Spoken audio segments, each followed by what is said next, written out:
Assalamualaikum warahmatullahi wabarakatuh. Selamat siang anak-anakku. Sebelum memulai pelajaran pada hari ini, marilah kita membaca basmalah bersama-sama. Bismillahirrahmanirrahim. Nah, pada pelajaran kali ini kita akan belajar tentang wakaf dan wasol. Apa sih itu wakaf dan apa sih itu wasol? Nah, sekarang kita akan membahas tentang wakaf dulu.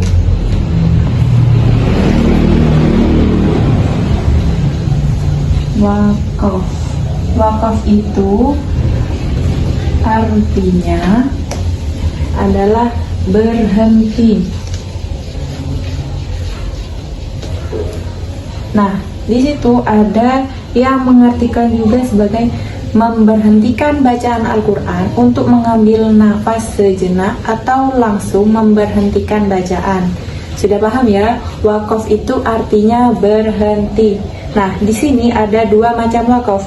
Yang satu adalah namanya wakaf ikhtirari.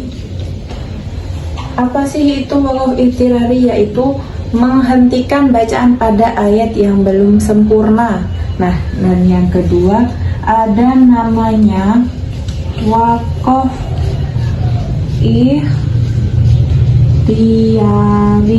Nah, kalau wakaf ikhtiari ini ada banyak macamnya, yaitu ada wakaf tam, wakaf kafi, wakaf hasan, wakaf qobi, wakaf bayan, wakaf jaiz, wakaf sholih, dan wakaf mahfum. Nah, anak-anak sudah ada yang tahu tanda-tanda wakaf? Pastinya sudah. Di sini Ibu beri contoh tanda wakaf. Ada huruf ko, mim, jim,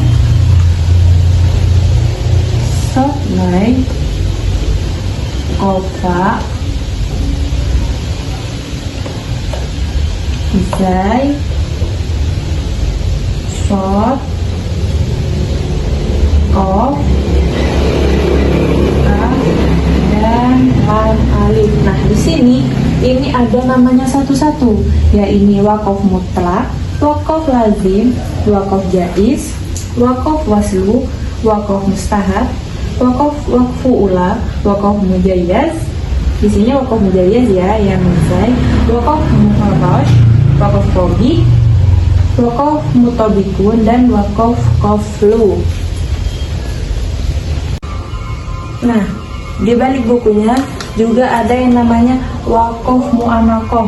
Itu tandanya ada titik 3. Nah, biasanya wakaf mu'anakoh ini bisa berhenti di depan dan di belakang. Dan juga ada tanda yang namanya tanda saktah. Gimana sih bacanya Bu Guru tanda baca saktah? Biasanya itu ada di bacaan kalaban rona. Nah, di sini di tanda baca saktah ini biasanya boleh berhenti tapi dengan menahan nafas. Nah, sudah paham tentang tanda wakaf? Sekarang kita melanjutkan tentang pengertian wasol. Wasol itu berasal dari kata waslun yang artinya sambung menyambung atau terus. Jadi pengertian wasol itu terus, tidak boleh berhenti. Nah, cara membaca wasol itu caranya disambung dengan harokat akhir huruf pada ayat pertamanya. Biasanya itu pada surat Al-Fatihah, yaitu kalau diwasolkan bisa dibaca Bismillahirrahmanirrahim. Alhamdulillahi Rabbil Alamin. Ya, seperti itu. Nah, jika ditambahkan dengan nun harokat kasroh, jika akhir kata ayat yang akan disambung berharokat fathatain, biasanya itu pada surat Al-Ikhlas. Kan ada itu Qul huwallahu ahad Allahus somad. Nah, itu tanda baca yang salah. Kalau diwasolkan bisa dibaca dengan Qul huwallahu ahadunillahus somad. Diulang ya. Qul huwallahu ahadunillahus somad. Biasanya ada kalian memberikannya itu ada nunnya, diberi nun di sininya. Nah, di sini ahadunillah. Qul huwallahu ahadunillahus somad. Sudah? Itu tadi pengertian waqaf dan wasol. Di tanda-tanda waqaf, coba dibuka di buku kalian, itu ada contoh bacaannya. Coba ibu bacakan tentang yang waqaf lazim, yaitu wajib berhenti. Dibacanya ayyakuna lahu walad lahu ma fis samawat. Nah, itu wajib berhenti karena di situ ada mim kecilnya yang dinamakan dengan waqaf lazim. Dan yang kedua ada waqaf mustahab, lebih utama berhenti pada tanda waqafnya. Walau sya'allahu maqtatalu walakinnallaha yaf'alu ma yurid. Nah, di situ ada kofa, itu namanya waqaf mustahab, yaitu waqaf yang lebih utama berhenti. Nah, tapi ada juga waqaf yang diutamakan lanjut tanpa berhenti, yang itu ada waqaf waslu ula, lebih utama lanjut tanpa berhenti. Ahadal alwaha wa fi nushatiha huda. Nah, itu utamanya lanjut. Nah, tadi ibu menerangkan tentang waqaf mu'anaqoh. Waqaf mu'anaqoh itu ada titik 3.